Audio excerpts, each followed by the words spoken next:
कई लोगों ने मुझसे पूछा है कि शादी के बाद प्यार करना गलत है या सही है। सबसे पहले मैं ये बात करता हूं कि आज के डेट में शादी के बाद लगभग 20% आबादी ऐसी है जिनको किसी ना किसी से प्यार हो जाता है। 20% आबादी ऐसी है जिनको दो तरफा प्यार होता है। चाहत तो लगभग 80% की होती है। शादी के बाद प्यार हो जाना, क्या ये प्रारब्ध है? उस इंसान का किस्मत था? क्या उनके नसीब में था कि जैसे ही उनकी शादी होगी वो पार्टनर से परेशान होंगे और कोई और उनकी जिंदगी में आ जाएगा? या बस ये टाइम पास है? शादी के बाद इंसान अपने पार्टनर से छुपा के किसी और से मिलना, किसी और से बातें करता है। क्या उनकी ये मन की चाहत है या वाकई में ये प्रारब्ध है? इंसान का मन जो है वो सबसे बड़ा दुश्मन होता है। गालिब ने कहा है कि हजारों ख्वाहिशें ऐसी कि हर ख्वाहिश पे दम निकले, बहुत निकले मेरे अरमा फिर भी कम निकले। अगर आप मुझसे पूछेंगे कि शादी के बाद प्यार करना सही है या गलत है, तो मैं तो कहूंगा कि गलत है। क्योंकि ये जो कर्म है, कहीं ना कहीं इस कर्म में एक चीज एक्टिव होता है, वो है ऋणाणु बंधन। जैसे आप मान के चलिए कि भगवान ने एक पार्टनर आपके लिए तय किया है। आपके पिछले जन्म के प्रारब्ध के कारण वो इंसान आपकी जिंदगी में आया। अब उस इंसान से आपको दुख मिल रहा है या सुख मिल रहा है, ये तो आपके पीछे के जन्मों के कर्म थे।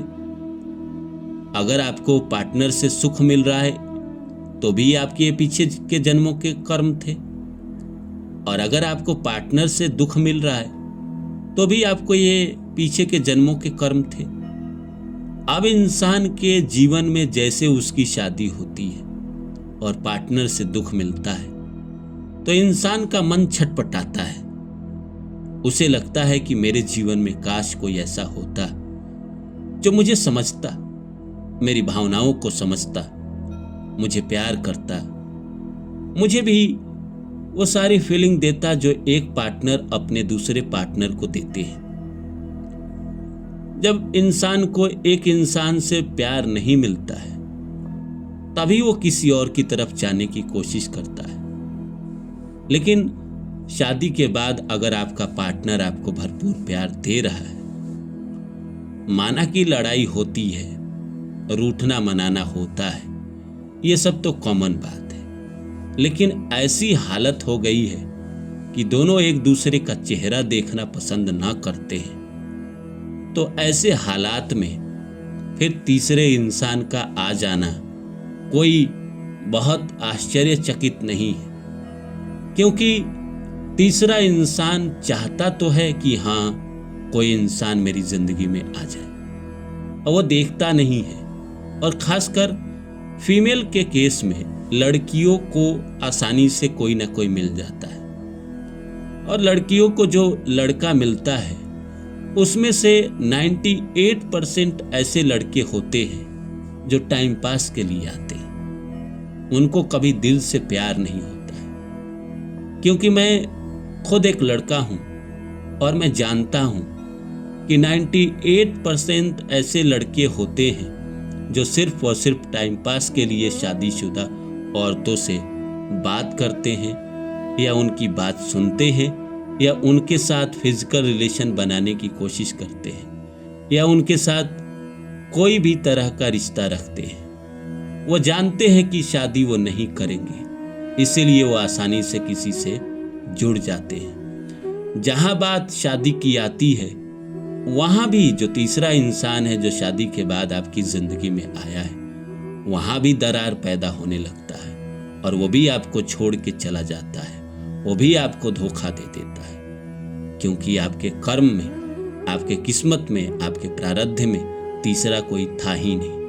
वो आपकी बस जिंदगी को नरक करने के लिए आता है, आपको बस कष्ट देने के लिए आता है, आपको एक और तकलीफ से जोड़ने आता है। तो नमस्कार दोस्तों, मेरा नाम है रानू बाबू और जैसा कि आप सभी जानते हैं कि मैं आपके लिए कहानी, कविता और मोटिवेशनल वीडियो लेकर आता हूँ। इसी श्रृंखला में आज लेकर आया हूँ कि शादी के बाद किसी से प्यार करना सही है या गलत है। तो आइए इस सब्जेक्ट पे शुरू करूँ इससे पहले आप सभी से रिक्वेस्ट है कि please like my video and subscribe my channel और पूरा वीडियो देखें। देखिए दोस्तों, क्या है कि इस संसार में एक पुरुष को एक स्त्री के साथ जिंदगी बिताना चाहिए या कि एक स्त्री को एक ही पुरुष के साथ जिंदगी बिताना चाहिए। लेकिन मोबाइल के ज़माने में पिछले 10-15 सालों में ये सारी चीज़ें थोड़ी ज़्यादा हो गई हैं कि लोग अब इच्छाओं के गुलाम हो गए हैं, मन के गुलाम हो गए। इंसान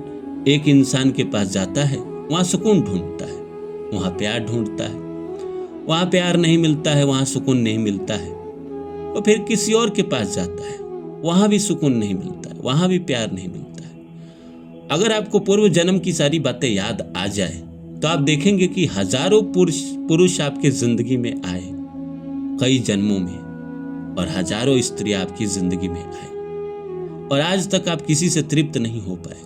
कोई आपको ऐसा प्यार नहीं दे पाया जैसा प्यार आप ढूंढते हैं, क्योंकि प्यार जिसके पास होगा वही तो प्यार दे पाएगा। आप जिसके पास जा रहे हैं प्यार के लिए, वो तो खुद भिखमंगा है।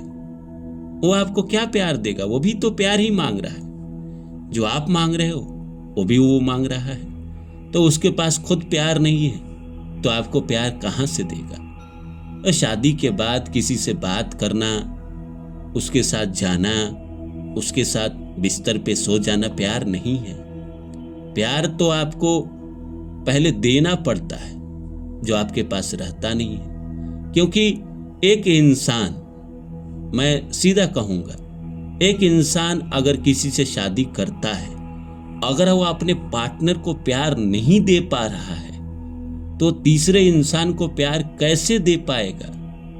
तो शादी के बाद प्यार करना बिल्कुल गलत है। और तीसरे इंसान के साथ अगर आप फिजिकल रिलेशन बनाते हैं तो एक कर्म एक्टिव होता है, वो है ऋणाणु बंधन। ये आपके जिंदगी के उन पलों में आपको सबसे बुरा फल देगा जब आपका जीवन में सबसे कमजोर वक्त चलेगा। अगर आप शादीशुदा है और पत्नी के अलावा तीसरा किसी के साथ हम बिस्तर हो रहे हैं तो आप यकीन मानिए दोस्तों, और आप कागज पे लिख लीजिए, जब तक जीवन में सही समय चल रहे हैं, सही दशा चल रही है, आप बच जाएंगे। जिस दिन आपके जीवन में बुरी दशा आएगी, बुरा वक्त आएगा, ये कर्म के फल आपको कई गुना वापस देना पड़ेगा। फिर आप समझ नहीं पाओगे कि आपकी जिंदगी में हुआ क्या। मैं डरा नहीं रहा हूं, मैं किसी को भी ये नहीं कह रहा हूं कि ये गलत है या सही है, क्योंकि आज के जमाने में आप किसी को नहीं समझा सकते।